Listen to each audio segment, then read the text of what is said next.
নীলাচল নিবাসায় নিত্যায় পরমাত্মনে বলভদ্র সুভদ্রাভাং জগন্নাথায় তে নমো।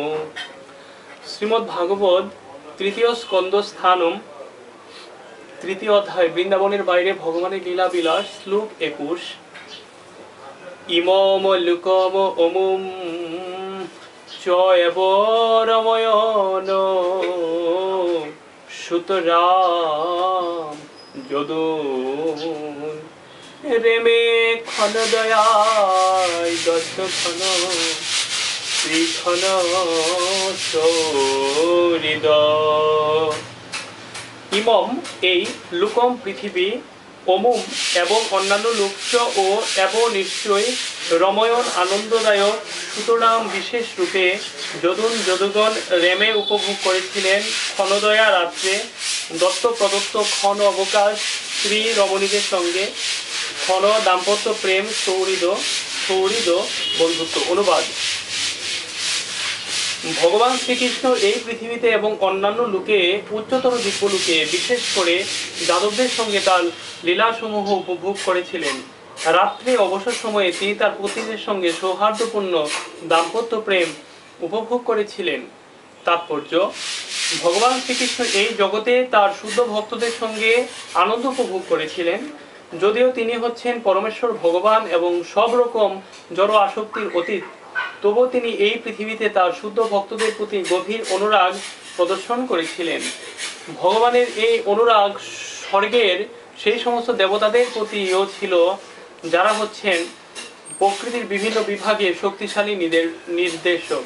তিনি তার পরিবারবর্গ যদুদের প্রতি এবং তার 16,000 মহিষী যারা রাত্রিতে অবসর সময়ে তার সঙ্গে মিলিত হওয়ার সৌভাগ্য অর্জন করতেন, তাদের সকলের প্রতি বিশেষ অনুরাগ প্রদর্শন করেছিলেন। ভগবানের এই সমস্ত আসক্তি তার অন্তরঙ্গা শক্তির প্রকাশ, যার ছায়া হচ্ছে জড়া প্রকৃতি। স্কন্দ পুরাণের প্রভাস খণ্ডে শিব ও গৌরীর আলোচনা প্রসঙ্গে ভগবানের অন্তরঙ্গা শক্তির প্রকাশের তত্ত্ব প্রতিপন্ন হয়েছে।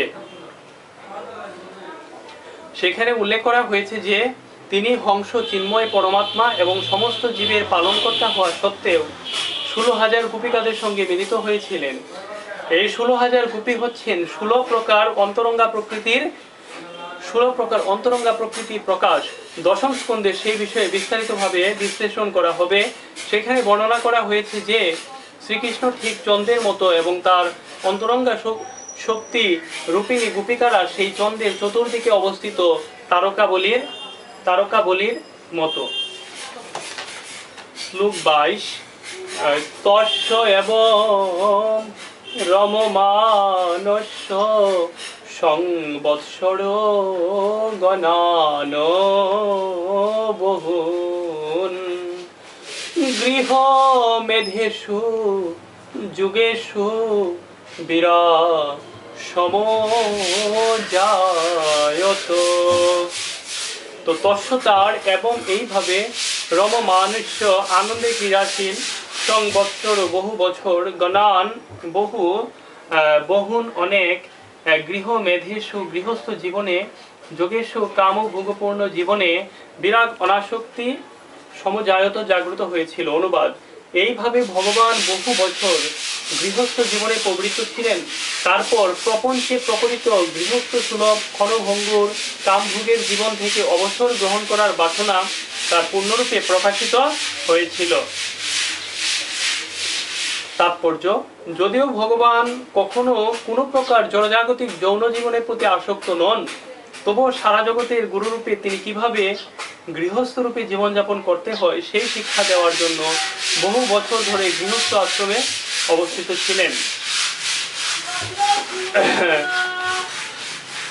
শ্রীল বিশ্বনাথ চক্রবর্তী ঠাকুর বিশ্লেষণ করে বলেছেন যে সমজায়ত শব্দটির অর্থ হচ্ছে পূর্ণরূপে প্রদর্শিত।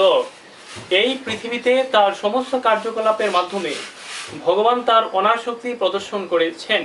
তা পূর্ণরূপে প্রদর্শিত হয়েছিল যখন তিনি দৃষ্টান্তের দ্বারা শিক্ষা দিতে চেয়েছিলেন যে সারা জীবন ধরে গৃহস্থ জীবনের প্রতি আসক্ত থাকা উচিত নয়। সকলেরই কর্তব্য যথাসময়ে স্বাভাবিকভাবে জড়জাগতিক জীবনের প্রতি অনাসক্ত হওয়া। গৃহস্থ জীবনের প্রতি ভগবানের অনাসক্তির অর্থ এই নয় যে তিনি তার নিত্য পার্শ্বদ ব্রজগোপিকাদের প্রতি বিরক্ত হয়েছিলেন। প্রকৃতপক্ষে ভগবান তার প্রাপঞ্চিক লীলা সমাপন করার বাসনা করেছিলেন। ভগবান রুক্মিণী প্রমুখ তার নিত্য পার্শ্বদ লক্ষ্মী দেবীদের প্রেমময়ী সেবার প্রতি কখনো বিরক্ত হতে পারেন না, যে সম্বন্ধে ব্রহ্ম সংহিতায় 5:29 বর্ণনা করা হয়েছে, লক্ষ্মী সহস্র শত সম্ভ্রম সেব্যমানম। হরে কৃষ্ণ।